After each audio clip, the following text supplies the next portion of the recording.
Mesmo esquema da terça-feira, qualquer coisa vocês vão me parando aí que é de boas. Hoje eu acho que vai ser um pouco mais tranquilo, vai ser Python básico, né? Não vai ser Git, que é um pouco mais chatinho e acaba sendo mais mão na massa mesmo, né? Pra aprender. Acho que o primeiro ponto é por que a gente vai aprender Python, né? Por que a gente vai começar por Python e por que não outra linguagem, né? Um dos principais motivos é por conta da sua comunidade e por ser uma das linguagens mais utilizadas no mundo, né? Anualmente o GitHub, essa plataforma que a gente usa aqui para hospedar nossos projetos de Git, tem esse gráfico bonitinho aqui que sai na pesquisa do GitHub, que ele mostra as top linguagens mais utilizadas, né, atualmente, e mostra a evolução nos últimos anos. Então a gente vê que nos anos 2014, 2015 até 2018 o Java era a segunda linguagem mais utilizada, né? Aí depois desse período o Python veio crescendo desde 2014 e atualmente se encontra na segunda posição, né? Perdendo apenas para o JavaScript, que é uma linguagem de programação que é utilizada em todos os navegadores. Então é um pouco difícil de ultrapassar o JavaScript por conta disso. Um outro bom motivo para aprender Python é porque ele é fácil de entender, né? A escrita dele é muito parecida com o inglês, né? Então ele usa palavras simples e básicas do inglês para a gente conseguir entender, né? Por exemplo, esse código aqui, para vocês que nunca viram, né? Vocês provavelmente já viram Python uma vez na vida, né? Mas tenta ler isso aqui só ler mesmo, como se fosse um texto em inglês. Vê se vocês conseguem entender mais ou menos o que esse código aqui quer dizer. Falar ou não? Claro. Tá, vou tentar aqui, né? Vamos lá, introdução, digite quantos anos você tem. Se na entrada for, né, maior ou igual a 18, você tem que colocar lá, cuidado, você já pode ser preso. Deixa lá. Ou se não sei, ou então fica à vontade, é isso? Isso, irmã. É isso aí. O input é usado para você pegar algum input do usuário, né? Então ele vai printar essa mensagem aqui na tela pra gente. Digite quantos anos você tem, como se fosse um formuláriozinho, e vai habilitar para você digitar. Aí tu vai botar lá quantos anos você tem, sei lá, 19, 20, e tu vai passar esse valor aqui para int. Vai transformar esse valor para inteiro. Isso daqui vai ser atribuído na variável entrada. Esse int é de inteiro, né? Isso, é de inteiro. Beleza. Porque o input, ele sempre lê como uma string, então ele lê tudo como texto. Independente de se você digitar 10, pra ele vai ser texto. Independente de ser um número pra gente. Ok. Aí a gente força ele pra inteiro, que é o que a gente quer, né? Porque é a idade. E aqui é aquilo que você falou. Verifica se é maior ou igual a 18. E aqui o print, ele só printa na tela pra gente. Essa mensagem se for maior ou igual a 18 anos. Ou isso aqui se não for maior ou igual a 18 anos. Ou seja, menor que 18, né? Ô Douglas, tu colocou esse inteiro aí, é pra forçar ele ficar numérico e aquele operador de baixo funcionar? O maior igual? Isso, exatamente. Porque o maior igual a 18, a gente só consegue comparar inteiro com isso aqui. Comparar números, fazer comparação de números com maior igual a 18, né? Aí a gente força ele a virar inteiro pra gente conseguir fazer essa comparação aqui. Porque como texto a gente não conseguiria, entendeu? Entendi, suspeitei disso.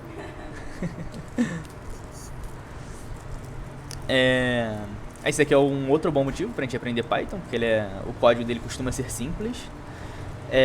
Um outro bom motivo é por ele ser versátil. Ele é utilizado em diversas áreas diferentes. Aqui tem um exemplo de algumas áreas que são utilizadas.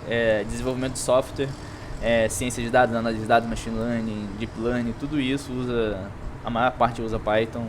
Para você ser hacker você pode usar Python, para Cloud Architect você pode usar Python, para QA que tá ali você pode usar Python para desenvolvimento de jogos, aplicações web, desenvolvimento de aplicativos móveis, aplicativos de computador.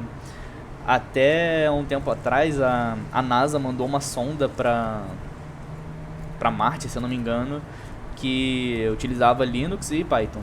Então, tipo, Python serve para tudo praticamente na vida. Por ele ser simples de ler e de entender, ele é amigável para iniciantes.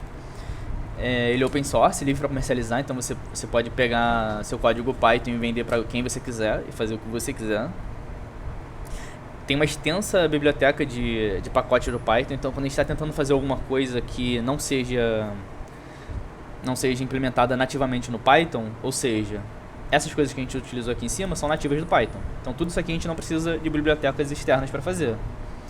Mas caso a gente queira fazer algo muito diferente ou que não seja só do Python básico, a gente pode usar o PyPI, que é o repositório de pacotes do Python. Aí, para ter uma ideia, tem mais de 300 mil pacotes diferentes aqui no PyPI pra gente utilizar. Enfim, tem de tudo aqui dentro também pra gente usar. Como vocês puderam ver, né, tem pacote pra cacete, então a comunidade também é gigantesca.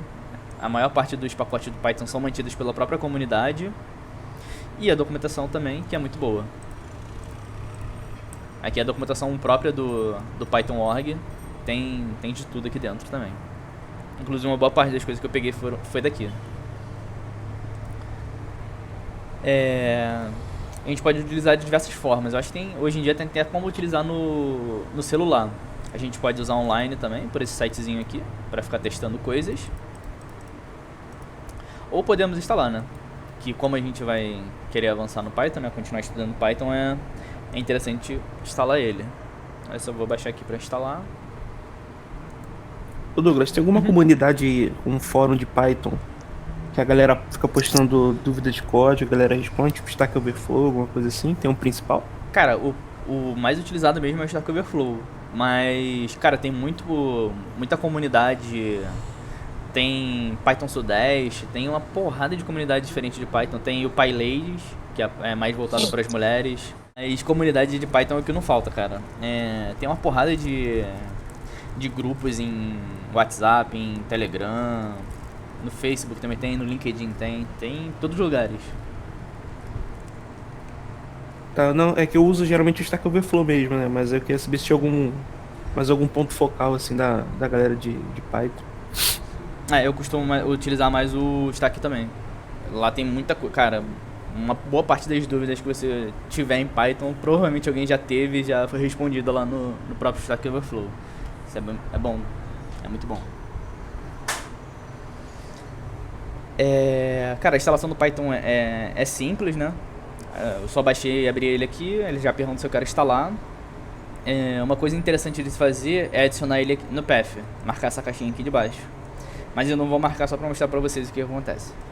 Eu vou botar aqui install não, ele só vai perguntar aqui meu login e senha. Aí agora ele já tá instalando. Para fazer comentário em Python, tem algum código que não é muito trivial de entender, você quer fazer um comentário para entender o que esse código está fazendo, você pode usar o hashtag, um comentário, o Python vai só ignorar isso aqui, não vai fazer nada com ele. Aí tu pode ter várias linhas de comentários, fazer várias linhas com hashtag, ou você pode fazer isso aqui, né, abrir 3 vezes a aspas, aí tu vai abrir uma string em multilinhas, né. Aí tá vendo, isso é uma string com várias linhas, mas como a gente não faz nada com essa string aqui, ela é como se fosse um comentário também. Não vai fazer nada com isso aqui.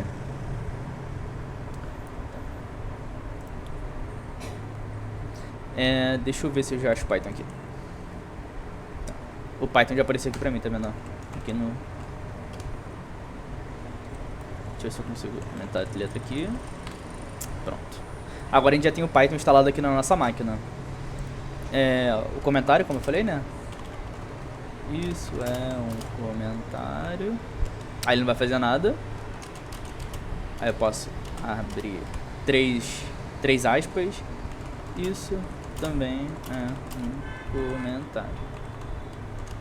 Aí 3 aspas pra fechar. Ih, caraca. Aí ele solta uma string aqui do isso é um comentário também.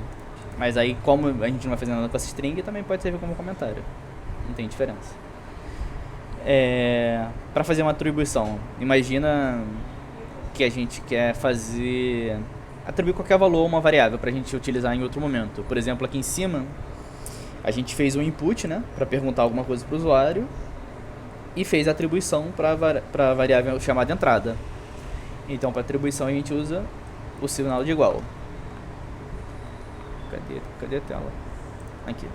Então, se eu chamar aqui var igual a 10, eu chamar o var aqui embaixo, 10, que foi o valor da variável, o valor que eu coloquei dentro dessa variável, né? Eu posso fazer atribuição de várias variáveis também, dessa forma. Variável 1, variável 2 igual a 10,20, por exemplo. Aí o var 1 vai ser 10 e o var 2 vai ser 20. Temos o valor none, que é o valor nulo, que é tipo nada. Então, por exemplo, aqui o var 1, ele é 10. Eu posso fazer o var 1 igual a none. A partir de agora, ele é none. Ele é nada, tá vendo? Ele não, nem retorna nada daqui no terminal, ó. Aí a gente tem a saída, né? Que é pra printar coisas no terminal. Então, se eu botar aqui print. Oi. Aí ele printa aqui pra mim, oi. Eu posso fazer print também das variáveis. Print var 2, 20, que foi esse valor que a gente atribuiu aqui em cima, né? A gente pode fazer o input, né? Que foi o que a gente viu lá em cima. Aí tá vendo, ó, quando eu rodo o input, ele aparece a mensagem pra mim, ó. Essa mensagem aparecerá no terminal para o usuário, que foi exatamente a mensagem que eu botei aqui em cima, né? Aí eu posso, sei lá, botar 100 aqui.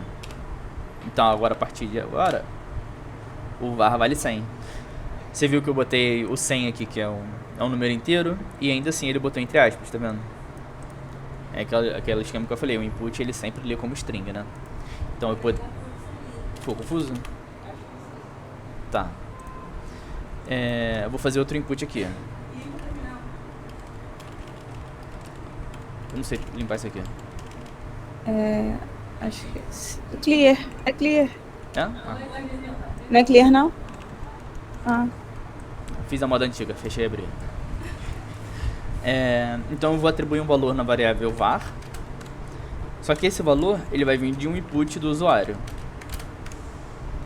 E eu vou passar uma mensagem aqui para o usuário saber o que eu estou perguntando para ele, né? Vou botar aqui quantos anos você tem. Então quando eu rodar esse comando input, ele vai me mostrar essa mensagem que eu escrevi e vai habilitar para eu digitar o valor que eu quero, né? Então, ele está perguntando aqui para mim quantos anos eu tenho, vou botar lá 19.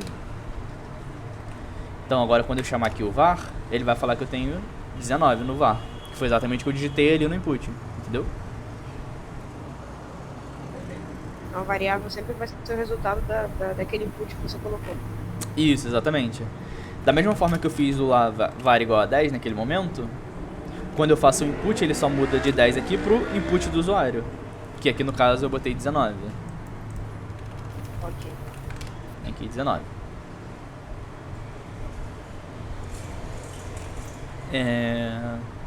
Uma coisa que o Python tem é indentação. Nas outras linguagens de programação, a gente precisa abrir chaves, fica um código um pouco difícil de entender, né? Então, o Python, ele tem uma abordagem um pouco diferente, que te força a escrever um pouco mais bonitinho, mais pythônico, que o pessoal chama, que é a programação em blocos, né? Então, como é que a gente sabe que a gente está dentro de um if? Aqui, por exemplo, a gente está verificando se a entrada está maior ou igual a 18. Como é que a gente sabe que a gente está dentro desse if ou se já saiu? A gente consegue identificar isso pelo 2 pontos e pelo tab. Essa indentação aqui que a gente faz. Então a gente vê que esse print aqui está dentro dessa condição aqui que a gente fez. E esse aqui, como está recuado, ele já está fora dessa condição, entendeu? A programação é feita é visual mesmo, é por blocos. Não sei se deu pra entender. Cara, tem algum pacote que auxilie nisso? Porque eu já tentei, na época eu tava testando os códigos, às vezes tava tudo certo, mas era a posição das paradas que tava dando erro. Cara, tem algum pacote que ajuda nisso? O VS Code, deixa eu ver se já tem ela instalada aqui. Tá vendo que ele dá umas coresinhas aqui, olha? Uhum. Isso aqui ajuda também, né? Não sei se seria isso que você estava falando. Isso, é alguma identificação que, tipo, quando tu abrir o if, se eu não der aquele espaçamento ali depois, ele me desse um alerta, tipo, pintasse alguma coisa que, ó, tem que dar um... É porque o Python, ele é uma linguagem identada mesmo. Você precisa identar para ela rodar. Não dá para sair botando, tipo, igual no site, por exemplo. Ele entende que a indentação faz parte do código também. Isso. Mas eu acho que dentro do VS Code tem um atalho que você clica, que nem no site que tu dá Ctrl I e ele vai lá e arruma. Tem. Mas tem tipo um autoformatador, né? Isso, algo que ele, tipo, identificasse ali os comandos que a gente deu e ele já sabe que o formato dele é... Na próxima linha tem um tabzinho ali pra tu fazer a dentação certa. O próprio VS Code ele te ajuda nisso, tá vendo? Eu abri aqui, botei os 2 pontos, quando eu der Enter, ó, ele já entrou no if, tá vendo? É isso aí. Mas se eu tirar aqui, eu quero tirar, vou botar um else aqui e vou falar qualquer coisa aqui. Vou botar um print aqui. Vou botar um print oi aqui. Aí tá vendo que tá vermelho aqui, ó? Ele tá falando, ó. Eu esperava um bloco indentado aqui. Tá errado, tá vendo aquele sublinho aqui de vermelhinho? Aí se tu passar o mouse aqui em cima, ele fala, ó, cara, tá faltando alguma coisa aí, tá errado. Entendeu? Era isso aí mesmo, pelo menos um aviso, um alerta na tela, assim, tipo, tá faltando alguma coisa. O próprio VS Code ele já te mostra, isso pro padrão. Pra não deixar fazer tanta merda sem só descobrir quando rodar, né? Ele te mostra antes. Isso. Esse é o problema, às vezes tu fez o código certo, mas esqueceu de dar um espaçamento ali e cagou tudo. Não, normalmente a gente não faz o código errado, né? Normalmente é o computador que não entende a gente. A maior parte do tempo é o computador que erra, nunca é a gente, cara. Acontece muito. Isso é uma piada bem gostosa. Mas o VS Code é inteligente pra ajudar a gente nesses pontos, né? Aí sobre essa questão de blocos, né, que tem essa questão dos 2 pontos e a indentação, tem alguns blocos que já são definidos que a gente, depois de utilizar um desses blocos, a gente precisa da indentação, né? Que são eles o if, o elif e o else. Depois a gente entra melhor em cada um deles. Aqui é só para ter uma listinha, né? O for, o while, o def, o try except, find, não sei o que, o class e o if. Todos eles, quando você vê uma dessas palavras, tem que ter o 2 pontos e a indentação depois para identificar que está dentro de um desses blocos, né? Então essa aqui é a sintaxe básica, né? Então a gente viu algumas coisas simples de comentários, atribuição, valor nulo, o print, né? Oi. Vou fazer uma pergunta pra você aqui, mas é porque eu realmente viajei aqui. Imagina, pode explicar de novo o que seria a dentação? A indentação é essa entradinha aqui. Tá vendo que o print ele tá afastado daqui, olha? Sim. Ele tem essa diferença aqui. A indentação é justamente isso. É esses espaços aqui que o Python consegue identificar que tá dentro desse if. Entendeu? Entendi. Obrigado. Nada. Oi? Faz um exemplo com mais de um comando dentro do if. Boa. Pra ela visualizar. Ó, por exemplo aqui, eu tenho... Tá perguntando aqui qual a minha idade, né? Eu vou botar aqui. Se a variável que eu adicionei aqui for maior que 10, eu printo oi. E depois eu printo... Tchau. Então, o Python consegue identificar que esses dois comandos aqui vão rodar por conta da sua indentação, tá vendo? O oi e o tchau vai rodar se o var for maior que 10. Senão ele printa só esse oi aqui. E eu posso botar um outro print aqui. Posso botar print 1, 2, 3. Tá vendo que ele tá fora dos blocos? Ele tá na raiz, né? Ele não tá dentro do if nem do else. Então, independente do valor aqui do var, ele vai rodar. Porque ele é independente desse if else aqui, tá vendo? Sim. Entendeu? Ele não tá dentro. Né? Isso aí. E aí o termo é adentação, é isso? Aí vem aqui edentação e mudo para indentação. Aí é bom que eu já uso aqui, reforço o aprendizado da semana passada, da terça-feira. Eu só vejo aqui o que tá diferente, só o izinho aqui, o in, né? Vou botar para área de stage e vou comentar. Corrige português. E vou comentar. E agora eu vou jogar pro repositório remoto. Pronto. Genial. Agora se eu dar um F5 aqui já vai dar indentação. Aqui, indentação. Beleza. Então essa é a sintaxe básica do Python, né? dos blocos, o print, o input, os comentários. Agora vamos falar um pouquinho de tipos, né? Os tipos das variáveis podem ter. Quando a gente fez um input lá, a gente viu que sempre que a gente faz um input, o valor que a gente tem é uma string, né? Um texto. Que aqui no caso a gente identifica como str. E a gente pode transformar esse str em outros tipos. Os tipos mais comuns são esses aqui, ó. Para numérico tem o int e float. O int é número inteiro, o float é ponto decimal, né? É número decimal, ponto flutuante, por isso float. Então, se eu vier aqui fazer um type, o type é para identificar o tipo das variáveis que a gente está usando, né? Então, se eu botar um type 1 aqui, ele vai falar, ó, é da classe int. Se eu botar type 1.0, ele vai falar, é da classe float. É string, por exemplo.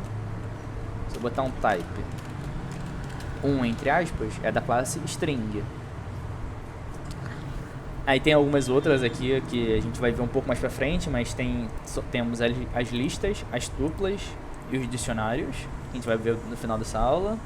Temos os booleanos, que é o true false, que aqui, por exemplo, aqui no if, quando a gente faz um if, né, a gente precisa de uma condição, a gente precisa de uma coisa que seja um true ou false, que é um booleano. Então, caso aqui seja true, ele vai entrar.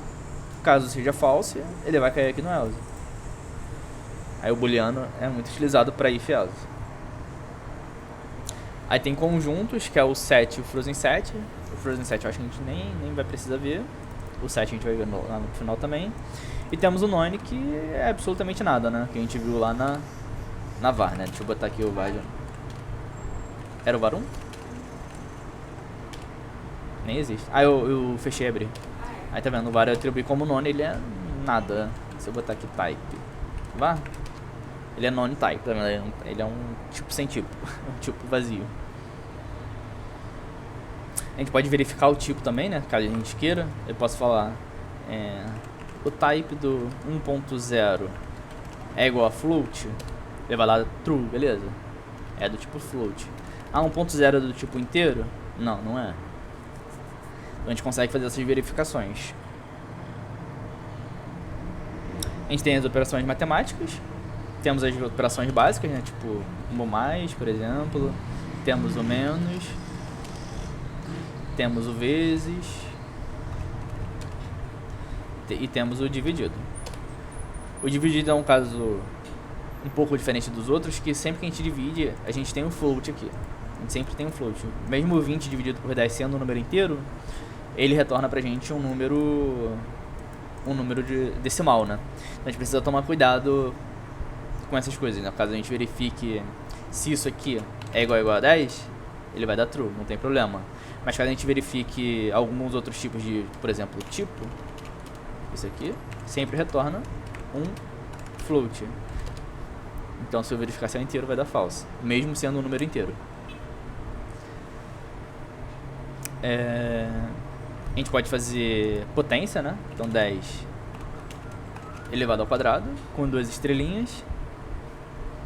A gente pode fazer o resto da divisão, por exemplo, 10. O resto da divisão de 10 por 2 dá 0, porque a gente divide por 2 dá 5 e o resto da divisão é 0, não resta nada.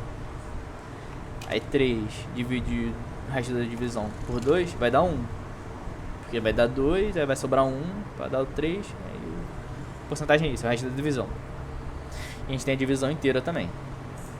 Aí, por exemplo, 10 dividido por 3, ele dá 3.3333 até o infinito.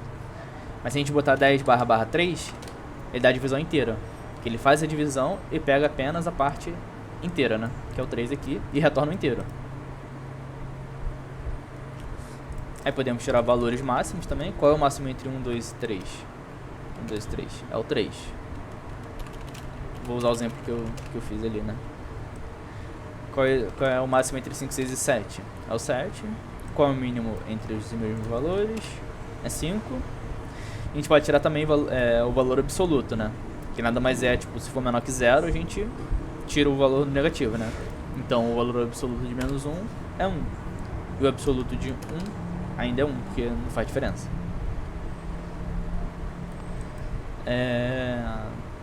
Aqui a gente pode fazer são as operações básicas de matemática, né? Agora a gente vai começar a ver um pouco mais de string, que é um tipo muito utilizado, né?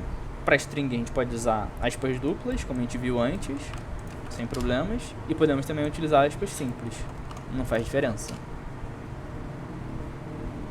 A gente pode juntar strings com a soma. Então se eu vier aqui, botar um mais, ele juntou tudo, ele concatenou, né? O mais para string ele concatena, no caso. Ele junta tudo. A gente pode juntar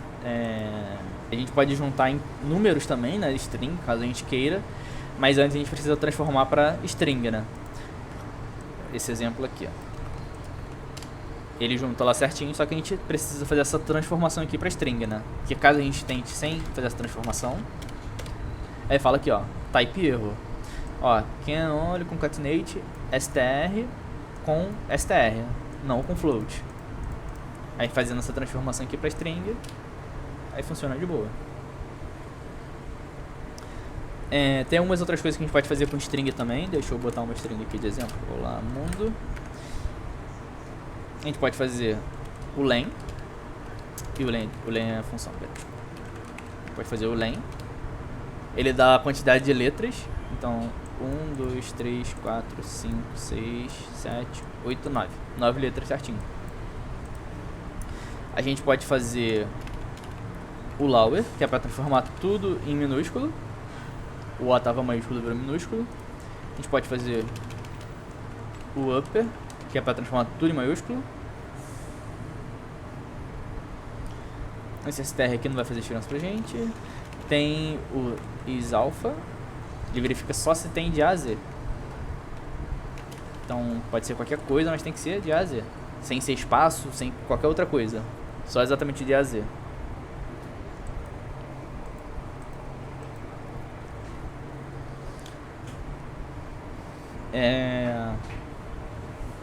A gente pode quebrar a string também, né? Então aqui, por exemplo, o olá mundo, a gente pode quebrar por espaço.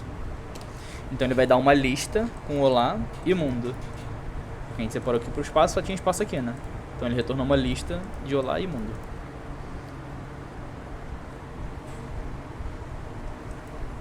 A gente pode acessar as letras da palavra pela posição, né? O Python, por padrão, sempre começa da posição 0. Então, tudo que a gente tem contagem, posição ou algo do tipo, ele começa do 0, né? Então, se eu chamar aqui a string Python e acessar a posição 0, vai ser a primeira letra, no caso, né? Que é o P. Eu posso pegar mais de uma letra. Eu quero pegar de 0 até 3. Aí ele vai pegar de 0 até 3 aqui as letras, né? Aí que eu posso... Pô, isso é uma das únicas coisas que eu acho que o Python errou, hein? Começar do zero? Começa contando do zero, cara. O programador fala que linguagem de programação de verdade tem que começar do zero. Mas eu prefiro do 1 também. Dá menos bug na cabeça. Triste. A gente pode, por exemplo, usar o menos também, né? Então, o 2 pontos é tudo, né? Aí se eu botar 2 pontos até menos 1, ele vai pegar tudo até a penúltima posição, né? Então ele vai tirar o N aqui. Eu pego tudo do Python até a penúltima posição, né? Aí ele tira só o Nzinho aqui. Aí eu posso botar menos 2, menos 3, sem problemas. Posso fazer o contrário também. Botar menos 1, 2 pontos. Aí ele vai pegar só a última posição. Ou menos 2, as duas últimas posições. Aí temos as condicionais, que é o if no caso, né? Então, if, expressão, essa expressão aqui precisa ser um booleano, né? Que é aquele true false que eu comentei. Então, dando true, ele entra na condição, senão ele cai aqui no else. A gente tem aqui o caso da idade, por exemplo. A gente pode fazer um input aqui. Eu tenho 25. Então, idade é 25. E eu posso rodar aqui esse ifzinho aqui. Então ele vai verificar se minha idade é menor que 18. Se for, ele vai falar que eu sou uma criança ainda. Aí o elif, caso não entre nesse if, ele vai passar por elif. Então, se minha idade for maior ou igual a 18, ele vai entrar aqui. Então ele vai perguntar, idade menor que 60, você é jovem. E caso não seja, passando por nenhuma dessas duas condições, ele entra aqui na última na última cláusula, que é o else. Aí ele vai me responder aqui que eu ainda sou jovem porque minha idade é menor que 60.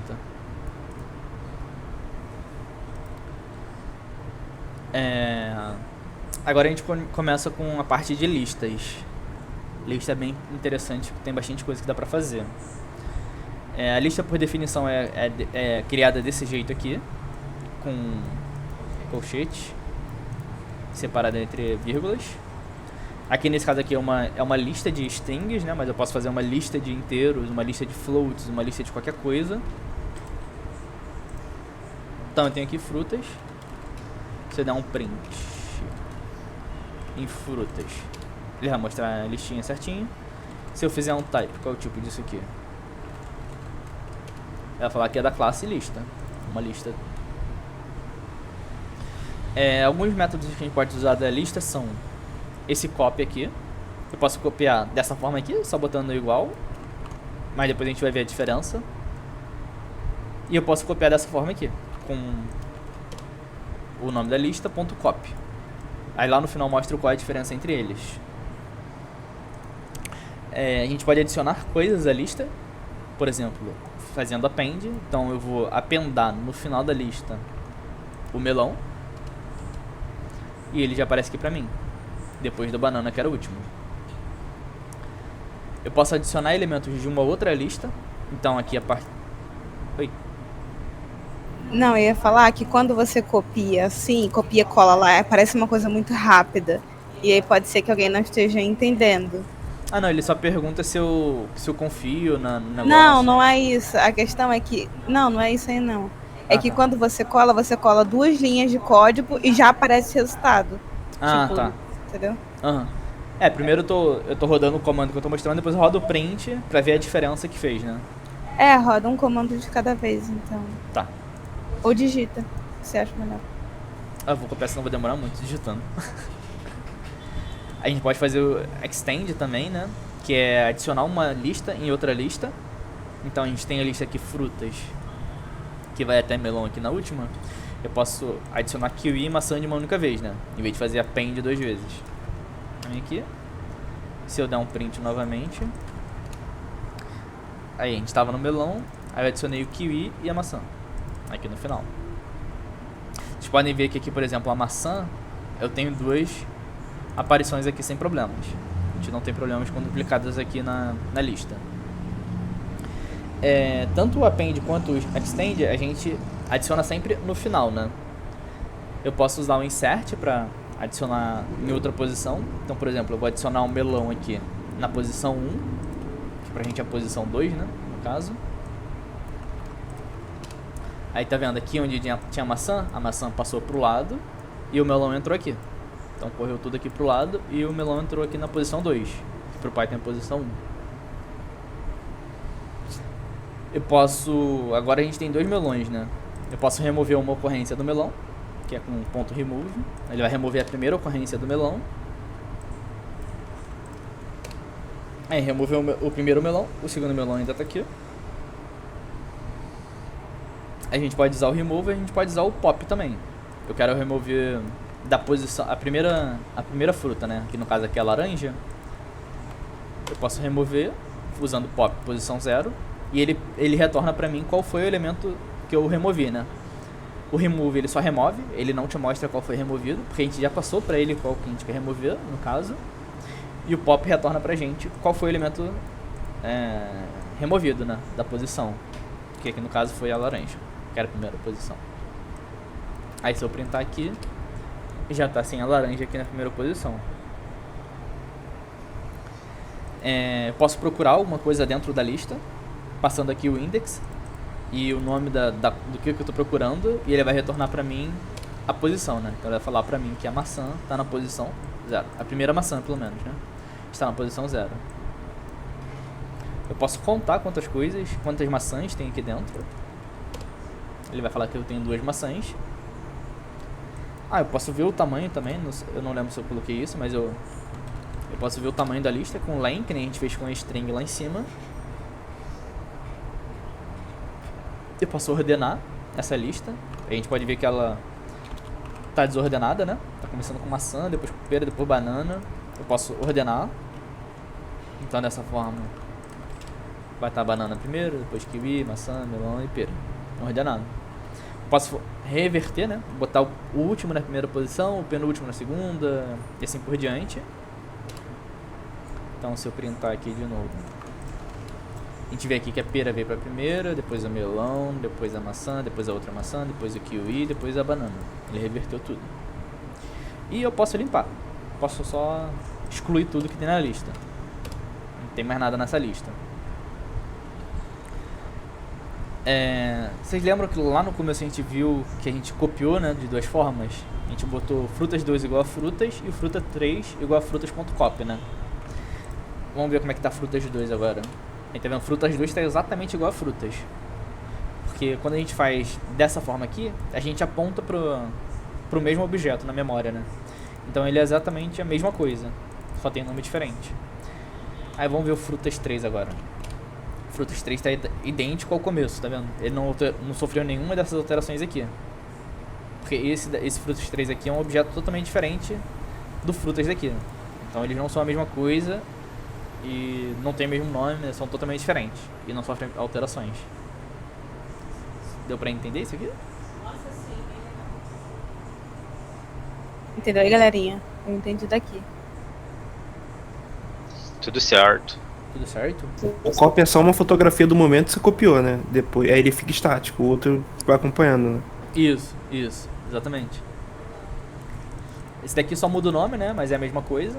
Então vai sofrendo as alterações. Aqui eu realmente copio, né? Eu copio para outro lugar. Como se tivesse uma cópia realmente dessa lista, né? Aí ele não sofre alterações, porque é outra coisa.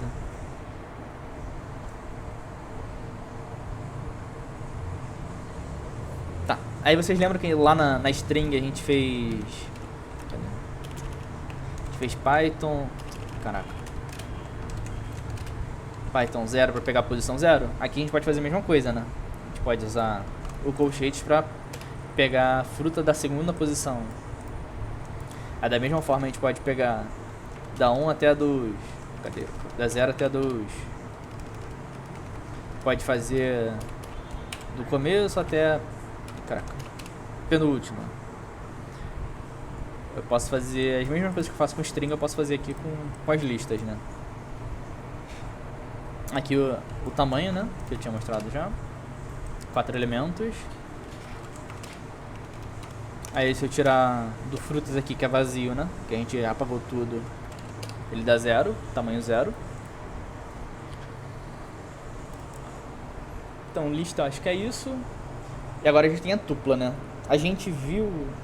Na verdade, esse aqui eu não mostrei, mas, por exemplo, se eu vier aqui na frutas 3... e botar aqui frutas 3, 0, eu vou pegar a laranja. Eu posso falar que a posição 0 agora vai ser abóbora. Aí mudou a posição 0 para abóbora, tá vendo? Isso quer dizer que as listas são mutáveis. A gente pode chegar lá e alterar coisas de dentro da lista. A gente pode modificá-las. Isso quer dizer que elas são mutáveis.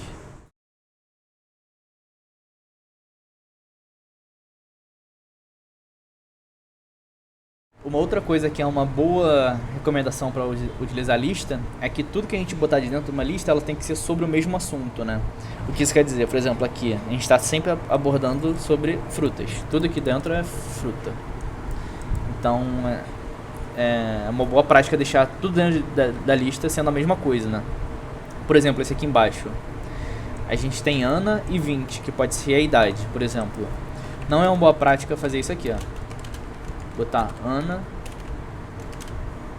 e 20. Porque são de tipos diferentes e são sobre coisas diferentes. Um é sobrenome e o outro é a idade, né? Então, o que a gente usa para isso são as tuplas, que é bem parecido, porém é com parênteses, Ana e 20. E uma coisa diferente da tupla é que ela é imutável. Se eu pegar algo aqui vou botar aqui no var. Eu posso fazer o mesmo esquema, né? Pegar do var 0. Eu posso tentar alterar aqui pra Douglas. Ele vai falar, aqui ó, a tupla não suporta isso, a tupla é imutável. Então a partir do momento que eu definir essa tupla, ela não pode ser alterada. Então quando a gente vai tratar de coisas que tem tipos ou se são sobre-ação diferentes, como aqui que é nome e idade, o ideal é usar tuplas, né? Então, por exemplo, eu posso fazer uma lista de tuplas. Eu tenho uma lista de pessoas aqui, onde o primeiro elemento é o nome e depois a idade. Nome e idade. Nome e idade. E cada elemento da lista aqui é uma pessoa, né? Então, aqui eu estou seguindo o que o pessoal fala que é bom, que é deixar dentro de lista só o que é do mesmo tipo, né? Então, tupla é praticamente isso. É só imutável e uma boa prática fazer essa diferenciação de tuplas e listas, né? Uma outra forma de usar tupla também é diretamente assim, ó. Ana e Olá 20. Ele já dá uma tupla, tá vendo? Eu não preciso botar o parênteses. Dá no mesmo. Dá no mesmo. Vocês lembram que lá em cima eu coloquei o var 1, var 2 igual a 10,20? Isso aqui é uma tupla também. O nome disso aqui é desempacotamento. Eu estou desempacotando o valor 10 no var 1 e o 20 no var 2. Estou desempacotando uma tupla nessas variáveis aqui. Eu posso fazer isso aqui com uma tupla também, vai dar no mesmo. E também posso fazer com lista, também dá no mesmo. Mas como é mais digitar menos e fica mais bonitinho dessa forma aqui, então a gente usa dessa forma sem parênteses e sem colchete. Um outro que a gente usa bastante também são os sets. É parecido com as tuplas, mas porém eles são mutáveis. E vocês lembram que lá na lista a gente viu que a gente podia ter coisas duplicadas sem problema, como a maçã que aparecia 2 vezes? Aqui no set, por padrão, tá vendo? Ele já deduplica, ele tira a duplicada da maçã. Ele não permite duplicadas. Então, se eu fizer essa atribuição aqui, caraca, ele mostra aqui já sem duplicadas. Eu posso verificar o tipo das frutas. Ele vai falar pra mim que é um 7. Eu posso também tirar o tamanho, né, desse 7. Que também são 4. E aqui eu posso, cadê? Frutas. Pegar os elementos. Aqui eu não consigo nem fazer isso. Pegar os elementos pela posição, tá vendo? Aí o que a gente pode fazer é transformar isso aqui numa lista dessa forma. Aí dessa forma eu posso pegar a posição 0 ou da posição 1. Tanto a tupla quanto a lista, quanto os sets, a gente consegue transformar um no outro sem problemas, né? Eu posso transformar isso aqui numa tupla, se eu quiser. Tupla, se eu quiser. Sem problemas. E por último e mais importante, os dicionários. Lembra que a gente viu que não é bom usar na lista valores para coisas diferentes? Aqui no dicionário a gente pode trabalhar de uma forma bem diferente, né? Do formato chave-valor, né? Então a gente pode dar um nome e um valor para algo. Então aqui eu criei um dicionário, onde a chave são os nomes e os valores aqui pode ser qualquer coisa, né? Pode ser idade aqui. Então se eu chamar aqui, a gente tem um dicionário. E eu posso... Aqui eu não consigo chamar pela posição D0. Ele não vai falar que não existe a chave 0. Aqui eu tenho que chamar pelo valor da chave mesmo. Que no caso ali é Ana. Ou José. Então aqui a gente pode fazer dessa forma. Tem outros métodos de criar um dicionário. O padrão e mais utilizado é dessa forma, com chaves. Mas eu posso com dict também. Também funciona dessa forma com igual. Um pouco diferente desse aqui. E eu posso fazer um dicionário a partir de uma lista de tuplas, que nem daquela forma que a gente tinha visto antes. Tipo, uma tupla com nome e idade, outra tupla de nome e idade, outra tupla de nome e idade, e uma lista disso. Foi o que a gente tinha visto naquele outro, certo? Dessa forma. Eu consigo transformar isso aqui num dicionário direto, sem problemas. Aí o mais usado é esse aqui, que é mais fácil de entender, né? Chave, valor. Chave, valor, chave, valor. separado por 2 pontos aqui.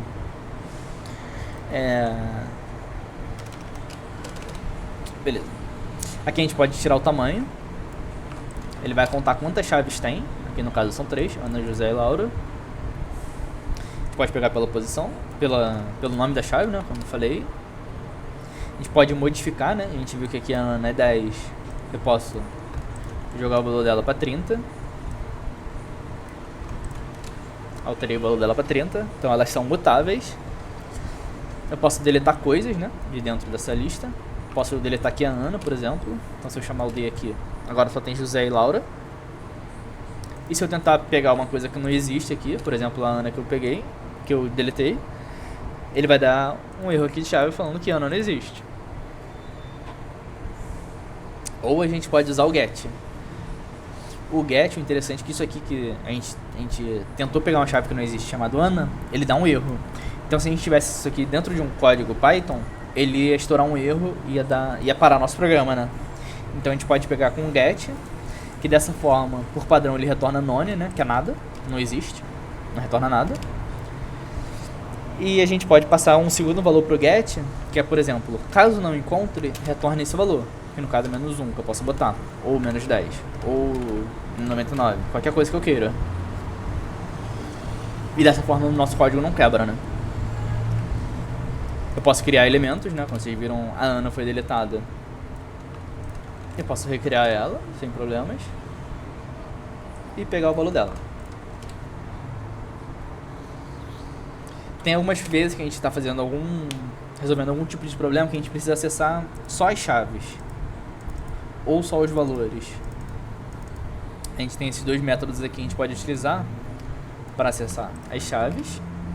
Aí José, Laura e Ana. Isso aqui é um dict case, mas a gente pode transformar isso aqui numa lista sem problema, dessa forma, e retorna uma lista normal. Ou a gente pode acessar só os valores dessa forma aqui. Aí ele retorna um dict values, mas a gente também pode transformar numa lista dessa forma, ou numa tupla, ou num set, sem problemas.